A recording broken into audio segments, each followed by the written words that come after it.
मैंने पहले भी कहा है कि शिक्षा की हालत अच्छी नहीं है। हम यहाँ पर आज जो हमें मुद्दा दिख रहा है वो है परीक्षाओं का। जिस तरह से सालों के मेहनत के बाद, 12 वर्ष के मेहनत के बाद, तपस्या के बाद एक परीक्षा होती है, उसमें भी अगर बेईमानी हो, धांधली हो, सच की विजय नहीं हो, असत्य की विजय हो, तो फिर कोई विद्यार्थी करे तो क्या करे जब वो अपनी तपस्या का फल लेने आता है। तो ये आपका आज का मुद्दा है, मगर मैं हमेशा कहता हूं कि इसके पीछे भी जरूर देखें। ये तो सिर्फ पैमाना है, ये तो सिर्फ एक मापदंड है जिसमें कमी है, मगर जिसे मापा जा रहा है उसमें और ज्यादा कमी है। पूरे शिक्षा प्रणाली को सुधारने की जरूरत है। शिक्षा में हो क्या रहा है इस पर हमारा ध्यान नहीं जाता है। हम तो सिर्फ ये देखते हैं कि दूध को मापते कैसे हैं, लीटर में मापते हैं कि ग्राम्स में मापते हैं। उसमें उतार चढ़ाव ऊपर नीचे हो, उसके लिए हमें इतना चिल्लाना, इतना मेहनत करना पड़ रहा है। अब कोई हमें बताए कि वो दूध ही पानी में मिला है या पानी में दूध मिला है, यानी कि प्रणाली ही गड़बड़ है, तो हमें कितना दुख होगा। तो इसलिए ये तो टिप ऑफ द आइसबर्ग है जो हमें दिखता है। ये परीक्षाएं, जो शिक्षा की प्रणाली है, उसी में बहुत बेहतरी लाने की जरूरत है। मैं सराहना चाहूंगा कि भारत में अच्छी शिक्षा नीति आई है और उसका धन्यवाद भी करना चाहूंगा, मगर उसका अमल, उसका जो व्यावहारिक जमीन पे उतारना है, उसमें बहुत कमियां हैं। तो उसके लिए हमें आवाज उठानी होगी कि शिक्षा की प्रणाली को भी सुधारा जाए। अब थोड़ी देर के लिए सोच लीजिए, प्रणाली भी सुधर गया और परीक्षाएं भी ठीक हो गई, तो क्या आगे जाकर आपकी जिंदगी बहुत खुशहाल या गर्व का होने वाला है? क्या आप सर उठाकर चल सकते हैं उस अच्छी शिक्षा में, उस अच्छे परीक्षा में उत्तीर्ण होकर? क्या सर उठा के चल सकते हैं? आप यहाँ पर नीट, जेईई, यूपीएससी की बातें कर रहे हैं, उन परीक्षाओं की। मैं आपको कुछ उदाहरण दूंगा जिससे मुझे बहुत निराशा होती है कि ये परीक्षाएं ठीक भी हों तो ऊपर क्या माहौल अच्छा है, क्या सत्यमेव जयते का माहौल है या नहीं हमारे देश में, वो भी देख लीजिए। उसे भी सुधारने की जरूरत है, वरना परीक्षाओं में आप निकलेंगे आसमान से गिरे खजूर पे अटकेंगे। मैंने पिछले 1 साल में क्या देखा है, नीट, जेईई, डॉक्टर्स, इंजीनियर्स। अब एक संक्षिप्त में बताऊं तो जो सिविल सर्विसेज है उसका अगर लें तो मैंने तो ये देखा है कि जो बच्चे, जो युवक युवतियां इतने अरमानों के साथ, इतने सपनों के साथ परीक्षाएं उत्तीर्ण होकर आगे जाते हैं, तो उनकी हालत क्या होती है, जो कि आपकी भी हालत होने वाली है अगर आप इस पर भी ध्यान नहीं देते हैं। तो इंजीनियर्स, डॉक्टर का आप देख लीजिएगा। मैं आपको सिविल सर्विसेज का बताता हूं। मैंने पिछले साल में एक होनहार, बहुत ही सज्जन युवक को आईपीएस बनते देखा है। आईपीएस, पुलिस के बड़े अफसर होंगे, और मुझे पूरा मालूम है कि उनके आंखों में कितने सपने रहे होंगे, उनके माता पिता के कितने सपने रहे होंगे कि आप ये देश की सेवा करेगा। आपको पता है आज के इस हालात में उनसे क्या कराया जाता है? देश की सेवा नहीं, देश को ही बर्बाद करने के काम पे उन्हें लगाया जाता है। मैं आपको बताता हूं कैसे। जब 8 महीने पहले मुझे जेल भेजा गया ये कहकर कि मैं एंटी नेशनल हूं, तो उन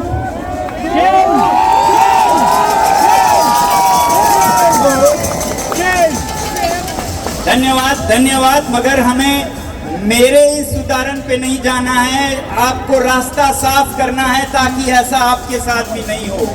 तो मुझ पे जिसने हमेशा देश की सेवा की है, शिक्षा, पर्यावरण के जरिए, उस पर एंटी नेशनल होने के इल्जाम, एलिगेशन, फेक लगाने के लिए उस आईपीएस में होंगे, मगर आगे जब वो सर्विस में जाते हैं तो वो जो गिरफ्तारी का वारंट था या डिटेंशन ऑर्डर था मेरा, जिसमें मनगढ़ंत बातें कही गई थी कि ये पाकिस्तान से, ये चीन से इसने दंगे उकसाए, जिनका किसी को भी भरोसा नहीं है, विश्वास नहीं है, ये सच है, मगर उस पर साइन एक आईएएस ऑफिसर से करवाया जाता है।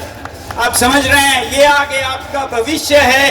अगर देश में सत्यमेव जयते नहीं हो, अगर देश में यही हालत रही तो आप परीक्षाओं से पार कर ले भी तो ऐसे डॉक्टर बनेंगे जो फर्जी सर्टिफिकेट देंगे, किसी को क्रिमिनल बनाने का, किसी को क्या दवा दिलवाएंगे, आपसे कोई भरोसा नहीं है।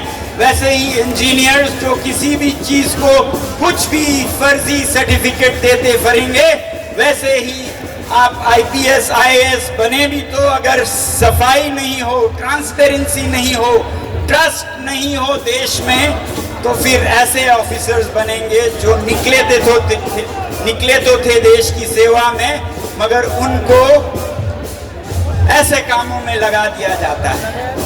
अब उनके सामने उनका तनख्वाह जो कि उनका हक है, उनके सैलरीज वो उनका हक है, उसके लिए उन्हें ईमान बेचने की जरूरत नहीं होनी चाहिए। क्या होनी चाहिए आप बताइए? क्या तनख्वाह के लिए हमें अपना जमीर बेचने की जरूरत होनी चाहिए? बेईमानी करने की जरूरत होनी चाहिए? एक निर्दोष को दोषी घोषित करने की जरूरत होनी चाहिए आपको आपके तनखे के लिए? और दूसरा आता है तनखे के बाद तरक्की। तरक्की यानी कि प्रमोशन। वो प्रमोशन तो आपका अधिकार है, इसकी जितना सेवा करें उतना आप ऊंचा उठें, मगर आपका प्रमोशन तब मिलता है जब किसी को आप देशद्रोही घोषित करके जेल में भेज देते हैं। तो ऐसा क्या आपके प्रमोशन का कारण होना चाहिए? ये मैंने हर जगह देखा, अपना फर्स्ट हैंड एक्सपीरियंस, अपना अनुभव बता रहा हूं। ऐसे आईपीएस ने चार्जेस लिखवाए, ऐसे कमिश्नर ने उस पे साइन किए, फिर मुझे भेजा गया जेल जोधपुर में, जहां पर जेल के जो अफसर थे बहुत ही सज्जन थे, बहुत ही अच्छे थे, मगर उनसे सारे गलत काम करवाए जा रहे थे। उनसे इंसाफ को रोकने का काम करवाया जा रहा था, restriction of justice and evidences, जो कि अनैतिक है। किसी कैदी को आजाद ना हो उसके विपरीत आपसे काम करवाया जाए। क्या आप इसके लिए ये परीक्षाएं दे रहे हैं? क्या आप बेईमानी पे चलने के लिए ये परीक्षाएं दे रहे हैं? और जो महीने के कुछ पैसों के लिए या किसी प्रमोशन के लिए अपना जमीर बेचते हैं, उन्हें क्या कहेंगे? मुझे नहीं पता क्या कहेंगे, मगर मैं एक बात बताऊं, जमीर, ईमान, आत्मा से बहुत छोटी चीज है शरीर। शरीर बहुत छोटी चीज है। जिन्हें पैसे के लिए शरीर बेचना पड़ता है, उन्हें हम समाज में बहुत नीचा मानते हैं। जब से मैंने ये सरकारी तंत्र देखा है, मेरी तो वैश्याओं के लिए इज्जत बढ़ गई है।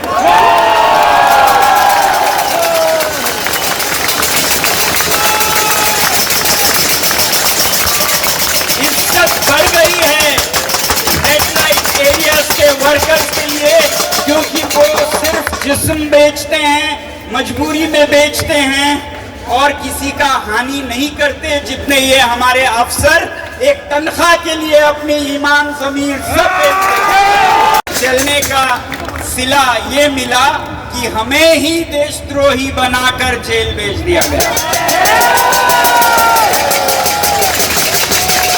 अब जो भी हो, मैं कहना ये चाहता था, आज इलेक्शंस का, चुनाव का कोई मतलब नहीं रहा, क्योंकि 2019 और 20 में हमारी सरकार की जो पार्टी है, उन्होंने ही लिखकर वादा किया था कि लद्दाख को संरक्षित किया जाएगा, मगर फिर 2 साल में मुकर गए और हमें कहीं भूखा रहना पड़ा, हफ्तों जान की बाजी लगाकर कहीं पद यात्रा, कहीं जेल। और उसके बाद मैं आप लोगों को ये किसी कारण से बता रहा हूं, उसके बाद पिछले 22 मई को एक बहुत बड़ी बैठक हुई जिसमें फैसला हुआ कि लद्दाख में लोकतंत्र लाया जाएगा, एक खास असेंबली के जरिए वैसे ही लद्दाख को संरक्षण दिया जाएगा।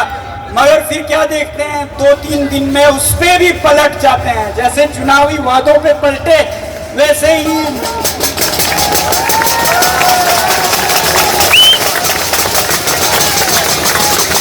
तो अगर इस तरह हम वादों से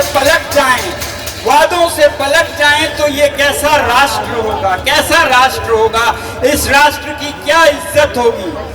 और राष्ट्र तो छोड़िए, ऐसा राष्ट्र जहां भगवान राम को मानते हैं। और भगवान राम ने क्या कहा था जो मुझे बहुत प्रभावित करती है, रघुकुल रीति सदा चली आई, प्राण जाए पर वचन न जाए। तो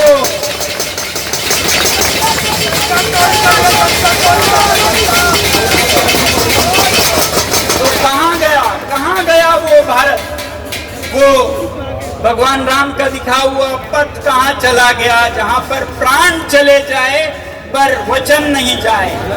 अब तो यहाँ वचन उनके जाते हैं और प्राण हमारी जाती है।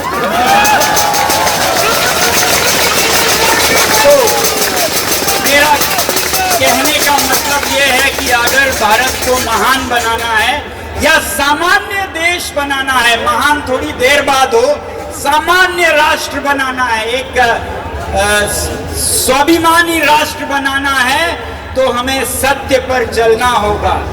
ट्रस्ट, ट्रांसपेरेंसी, अकाउंटेबिलिटी लाना होगा। ट्रस्ट, ट्रांसपेरेंसी और अकाउंटेबिलिटी लाना होगा। और यही है ये आंदोलन जिसमें हम अकाउंटेबिलिटी मांग रहे हैं, जवाबदेही मांग रहे हैं, मंत्री से, सरकार से जवाबदेही मांग रहे हैं। अगर इतना जुल्म हुआ है बच्चों पर, उनकी जानें गई हैं, तो